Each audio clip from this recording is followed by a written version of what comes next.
az-ziyadatu fi malihi, diberikan tambahan hartanya, menjadi orang kaya. Kaya apa? Kaya hati setidak-tidaknya. Karena dengan tekun dan rajin melaksanakan ibadah puasa yang segera tertanam dalam jiwa seseorang, merasakan cukup di dalam kehidupan. Itulah dia orang yang paling kaya, orang yang hidupnya paling cukup. Kalau orang sudah merasa cukup dalam hidupnya, maka itulah dia orang yang kaya. Saudara-saudara kaum muslimin rahimakumullah, puasa sunnah memberikan tambahan harta, usahanya berkembang, dengan demikian membawa keberkahan, hartanya makin bertambah, akan menunjang ibadahnya kepada Allah, lebih memantapkan dan membawa ketenangan dalam hidupnya. Itu termasuk berkahnya melaksanakan puasa sunnah itu. Yang ketiga, al-hifzu fi iyalihi, diberikan penjagaan, perlindungan terhadap keluarganya. Anaknya sehat, sanak famili dan handai tolannya terjaga dan terpelihara dari segala malapetaka, dari segala mara bahaya. Kesehatannya terjamin dan terpelihara. Itu sudah merupakan modal yang sangat besar di dalam kita mengarungi kehidupan. Sebab rasanya sulit untuk bahagia. Duit kita banyak sekali. Usaha kita selalu mendatangkan untung yang berlipat ganda. Tapi sebentar-sebentar anak kita sakit, yang ampek, yang korengan, yang kena musibah, ndak tak karu-karuan sakit, berobat sampai jutaan rupiah. Itu kan sudah tidak membawa kebahagiaan. Uang masuk yang begitu banyak jumlahnya, habis akhirnya untuk berobat saja. Sebenarnya hitung-hitung ya seri-seri juga. Usaha berhasil, duit banyak, habis untuk berobat. Lah sama juga saudara-saudara. Jadi dengan demikian, biar duit kita banyak, asal keluarga pada sehat saja, udah enak bener itu. Duit banyak, ekonomi cukup, keluarga sehat, nikmat rasanya menjalani kehidupan ini. Yang kiamat sudah duit kagak barang seperak, keluarga ampek semua. Kiamat sudah. Saudara hadirin yang saya hormati, jadi yang ketiga, Allah memberikan pemeliharaan terhadap keluarganya. Satu kali orang dipelihara Allah, tidak satu kekuatan pun yang bisa mencelakakan. Satu kali orang disengsarakan Allah, tidak satu tenaga pun yang mampu menyelamatkannya. Itulah sebabnya perlindungan Allah, pemeliharaan Allah terhadap diri dan keluarga sangat kita perlukan di dalam kehidupan ini. Dengan melaksanakan ibadah puasa, kita mendekatkan diri kepada Allah. Dengan dekat kepada Allah, maka Allah pun dekat kepada kita. Sehingga dalam hadis qudsi dikatakan, ta'arraf ilallahi firraha ya'rifka fi syiddah. Ingatlah kepada Allah di waktu kamu senang, agar Allah ingat kepada kamu di waktu kamu susah. Yang kita laksanakan kadang-kadang sebaliknya. Waktu susah kita ingat Allah, waktu senang kita lupa Allah. Akhirnya nanti pada waktu kita melarat, kebelangsak, susah dan sebagainya, pertolongan tidak akan datang kepada kita. Benar, ta'arraf ilallah firraha ya'rifka fisyiddah. Ingatlah kepada Allah di waktu kamu susah, ingatlah kepada Allah di waktu kamu senang, agar Allah ingat kepadamu di waktu kamu mendapat kesusahan. Umumnya watak manusia memang kalau sudah dapat susah, ingat kepada Allah. Waktu duduk, waktu berbaring, sambil tidur, dalam segala keadaan Allah disebutnya, Allah dimintakan pertolongannya. Tapi dikala dia berada pada posisi di atas angin, merasa senang, bahagia, Allah terlupakan. Saudara-saudara kaum muslimin, itu yang ketiga. Yang keempat, at-takfiru li sayyiatihi. Orang yang melaksanakan puasa sunnah itu diampuni segala dosa dan kesalahan yang telah dilakukannya. Dan yang kelima, at-tad'ifu li hasanatihi, diberikan balasan yang berlipat ganda dari segala kebaikan yang dikerjakannya. Satu berbalas 7, 7 bisa berbalas 10, 10 masih berbalas 100, masih ditambah dengan wallahu yudha'ifu liman yasha. Allah melipat gandakan pahala orang-orang yang dikehendakinya. Maka carilah satu kebaikan yang apabila kita kerjakan, dosa akan dihapus dan nilai pahalanya menjadi berlipat ganda. Satu kali kita bekerja, 2-3 pulau bisa kita raih dan kita jangkau. Yang keenam, orang yang melaksanakan puasa sunnah di bulan Zulhijjah, at-tashil li sakarati mautihi, diberikan kemudahan pada saat menghadapi sakaratul maut. Maut a mysterious problem. Dia adalah pintu yang setiap orang pasti akan memasukinya. Bahwa mati adalah mati, itu semua kita tahu. Tapi hakikat orang pada saat menghadapi mati itu kan berbeda-beda. Ada yang matinya itu gampang sekali, persis orang tidur saja, tidak nampak gelisah, tidak bikin susah yang hidup, tidak gelimpangan di tempat tidur, persis seperti orang mau tidur saja. Ada yang sulit sekali menghadapi sakaratul maut, gelimpangan di tempat tidur, bikin bingung orang yang nunggu. Kadang-kadang seperti kerbau digorok lehernya. Saudara-saudara, sulit menghadapi sakaratul maut. Oleh karena itu Rasulullah sallallahu alaihi wasallam sering beliau itu kalau berdoa membaca Allahumma hawin alayya fi sakaratil maut. Ya Allah, mudahkan saya di dalam menghadapi sakaratul maut. Rasulullah saja, saudara, orang yang ibadahnya paling banyak, orang yang hatinya paling bersih, orang yang akhlaknya paling luhur, masih berdoa semacam ini. Mohon dimudahkan oleh Allah agar mudah menghadapi sakaratul maut. Apalagi kita, terus terang kita ini paling-paling kelas muhtalid, bangsa sama pahala mau sama dosa doyan.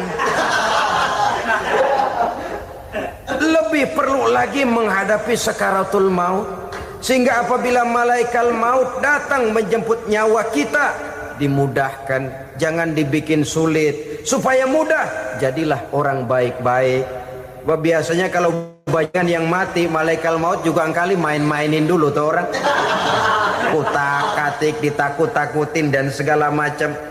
Saudara hadirin yang saya hormati, maka menghadapi sakaratul maut ini merupakan kunci.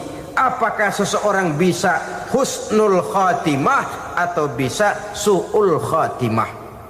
Salah satu jalan untuk memudahkan diri menghadapi sakaratul maut, melaksanakan puasa sunnah di bulan Zulhijjah ini.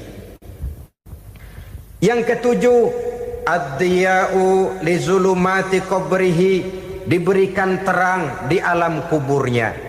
Kubur, saudara tahu, saudara tentu sering lihat orang dimasukkan ke liang lahat, ditutup dengan papan, dinding ari kata kita di kampung, lalu diuruk lagi dengan tanah.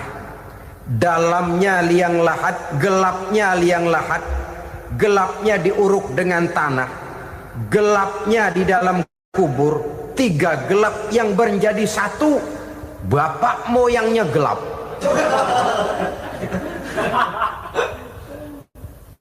Puasa sunnah ini merupakan terang di alam kubur kita nanti. Yang kedelapan, at-tasqil limizanihi, diberikan keringanan pada timbangan di hari akhirat nanti. Bahwa setelah dibangkitkan dari kubur, setiap kita akan menghadapi perhitungan, akan ditimbang segala macam kebaikan dan segala macam kejahatan yang pernah kita lakukan di dalam kehidupan. Orang yang melaksanakan ibadah puasa sunnah, at-tasqilu limizanihi, diberikan keringanan timbangan hari akhiratnya nanti. Yang kesembilan, an-najah minal bala, diberikan keselamatan dari segala macam bencana dan yang ke-10 as-su'ud ala darajatihi, diberikan ketinggian, naik derajatnya, derajat di dunia, lebih-lebih lagi derajat di akhirat nanti. Ini keutamaan yang diberikan Allah Subhanahu wa taala kepada mereka yang melaksanakan ibadah puasa 10 hari di bulan Zulhijjah menurut penjelasan sebagian dari para ulama kita. Jadi setelah puasa Muharram ada lagi puasa Zulhijjah. Kemudian puasa sunnah yang ketiga, puasa sunnah pada hari Senin dan hari Kamis. Apa sumber hukumnya? Diriwayatkan oleh Imam Muslim dari Abi Qatadah, Rasulullah sallallahu alaihi wasallam ditanya tentang puasa pada hari Senin. Kenapa Rasul melakukan itu? Beliau menjawab, zalika yaumu wulidtu fihi wa yaumu bu'istu au unzila alayya fihi. Hari Senin itu adalah hari di mana aku dilahirkan dan hari di mana aku dibangkitkan. Wahyu pertama turun kepadaku pun pada hari itu. Maka sunnah melaksanakan puasa pada hari itu. Adapun hari Kamis, ada hadis yang diriwayatkan oleh Imam Turmuzi dari Abi Hurairah, Nabi bersabda, tu'radul a'malu yaumul isnaini wal khamisi fa uhibbu an yu'rada amali wa ana sha'im. Disetor amal setiap manusia pada hari Senin dan pada hari Kamis. Maka aku ingin, kata Nabi, agar pada saat amalku disetor itu aku sedang puasa. Jadi malaikat itu menurut riwayat ini mencatat dan menyetorkan catatan amalan seseorang pada hari Senin, hari Kamis. Tiap hari Senin amalan kita disetor oleh malaikat. Catatan terakhir tentu yang sedang kita kerjakan, sehingga yang masuk daftar, saya tinggalkan orang ini, dia sedang puasa, karena naik catatan amalnya pada hari Senin. Kamis diangkat lagi, catatan paling akhir, saya tinggalkan orang ini, dia sedang puasa. Itu makna fa uhibbu ayyurada amali wa ana shaim. Aku senang kalau pada saat amalku disetor, catatan paling akhir aku lagi puasa. Satu keistimewaan. Alangkah celaka tiap amalan disetor kita sedang berbuat jahat. Senin, Kamis, teler, mabok, judi. Tiap amalan disetor, catatan akhirnya saya tinggalkan si fulan lagi teler. Laporan Senin. Kamis laporan lagi, saya tinggalkan si fulan lagi mirit kartu. Saudara hadirin yang saya muliakan, alangkah jeleknya catatan kita. Oleh karena itu sunnah puasa pada hari Senin dan hari Kamis. Ini amalan sunnah, saudara-saudara. Dan oleh karena ini amalan sunnah, sebagian ulama memberikan penjelasan, walaupun lupa niat, kalau sudah malam itu lupa niat, boleh niatnya sudah siang puasa sunnah ini, dengan catatan dari pagi belum makan apa-apa. Malam saudara lupa, tahu-tahu ingat ini hari Senin, ini hari Senin, dah jam 10, niatlah jam 10 itu, sah puasanya asal dari pagi belum makan apa-apa. Tapi kalau sudah dapat 2 piring baru niat, jam 10 itu lain, ngojek namanya.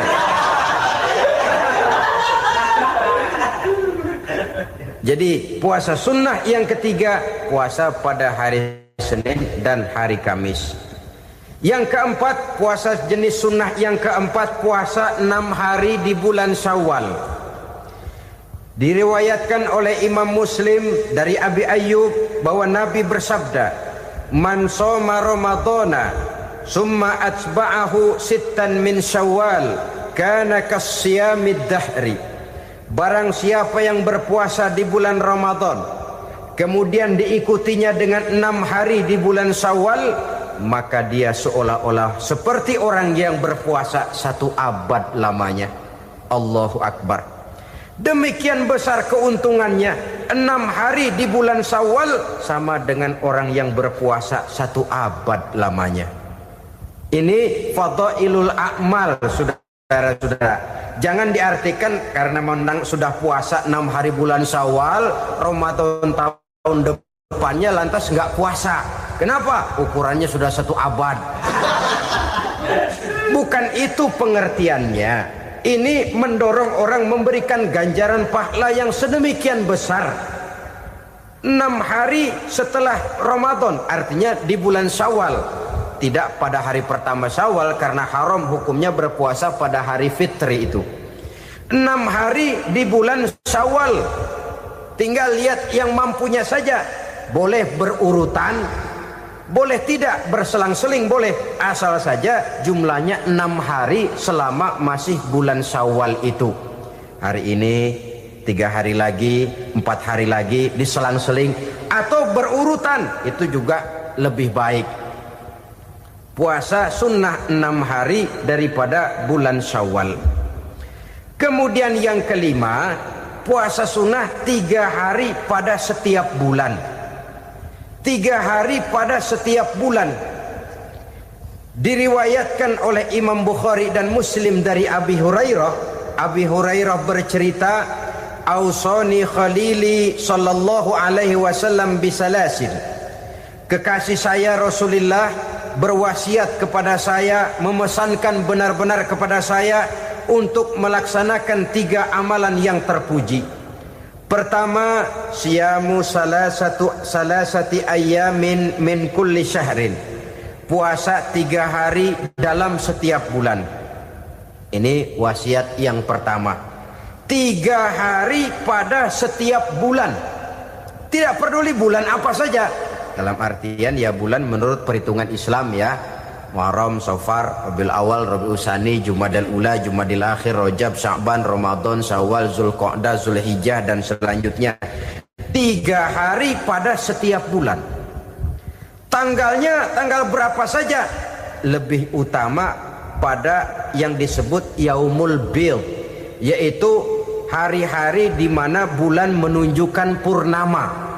Tanggal 13, tanggal 14 dan tanggal 15 pada setiap bulannya itu disunahkan melaksanakan puasa. Itu wasiat pertama, puasa 3 hari pada setiap bulan. Wasiat yang kedua, waraqatai duha, melaksanakan sholat duha sekurang-kurangnya 2 rakaat. Itu wasiat yang dipesankan benar kepada saya, kata Abi Hurairah. Pertama, puasa 3 hari pada setiap bulan.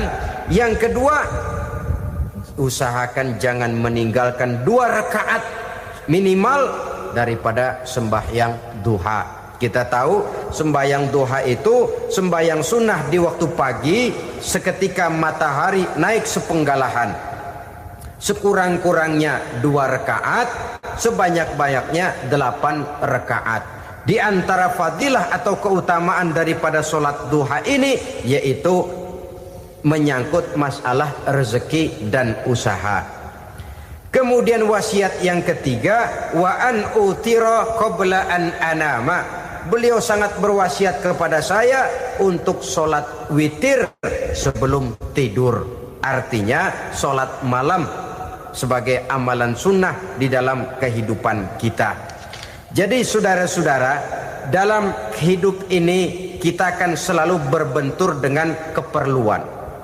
Kalau pada suatu saat kita sudah sampai kepada tahap berpikir ini keperluan saya, tentu hal-hal semacam ini akan kita kerjakan.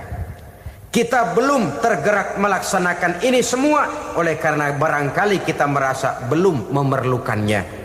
Karena itu, marilah kita berusaha di samping melaksanakan puasa yang wajib, juga melaksanakan puasa yang sunnah di dalam kehidupan kita. Ini jenis puasa-puasa yang sunnah. Kemudian yang kedua, ada macam puasa yang disebut puasa nazar. Hukum pelaksanaannya wajib apabila nazarnya sudah terwujud. Puasa nazar, puasa yang dikaitkan dengan suatu persoalan. Umpamanya, kalau saya lulus ujian, saya akan puasa 1 minggu lamanya. Begitu ujiannya ternyata lulus, dia wajib bayar nazarnya. Puasa 7 hari, tidak lagi sunnah tapi wajib karena dia nazarkan. Asal saja